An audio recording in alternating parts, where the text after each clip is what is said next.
Alright guys, since we are on the talk about ghosts and weird encounters, sorry about the quality of the video. The application that I have to do this isn't that great, but yeah, as long as you can hear me, that's all that matters. So I'm going to explain a couple encounters that I have had. The first one was when I was 3 years old. My mother was at the hospital giving birth to my middle brother, and I was at my aunt's house, and I remember this Superfly. I remember this very, very vividly.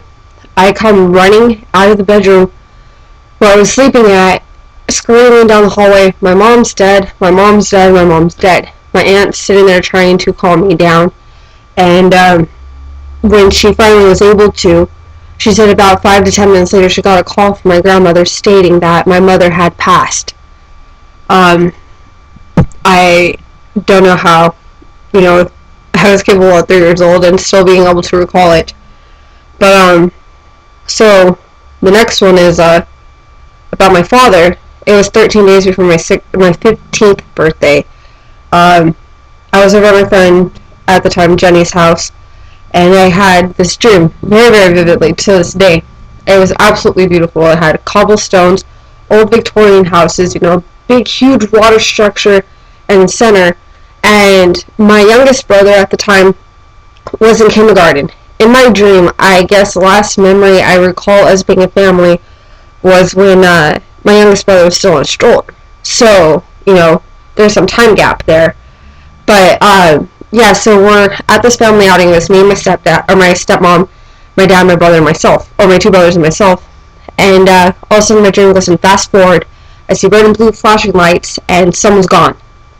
Of course, I didn't want to admit who it was, but I knew who it was. My father, we found out 3 days later, had died in his apartment. And then last year, I was staying with some friends, and for about 3 to 4 nights, we were I was feeling this every night at 1 o'clock hit. I would become freezing cold. I would have jackets on, I would have sweaters, blankets on, and you could feel the coldness radiating off of me. And I was telling my friend, Missy at the time, I was like, you know what, dude, there's something here. It's not bad, but there is something here that's trying to tell us that its presence wants to be known. There was one time I was standing in the closet for some reason, and I looked over at her dog, and her dog straight up had a pharaoh dog's face.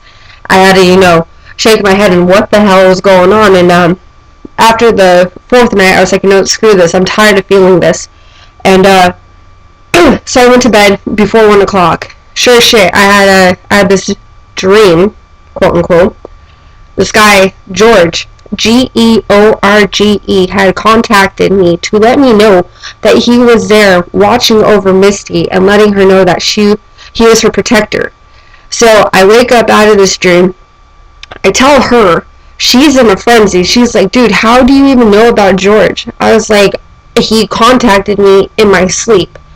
And she goes, dude, I was cleaning a house a while ago, and a guy committed suicide, and his name was George, and he had been following her ever since. And she had never told me the story beforehand.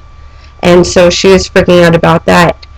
But yeah, there's some other stories, but those ones are mostly, quote-unquote, dream ones. Oh, another one. One more.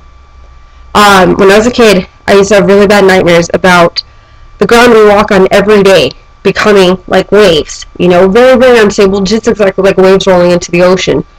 And come to find out, years and years later, Japan, after Japan's major earthquake, the ground that they walk on every day became just like, the ocean rolling into land. And I couldn't watch the whole video. It scared the living daylights out of me to see my nightmare actually in reality or actuality happening.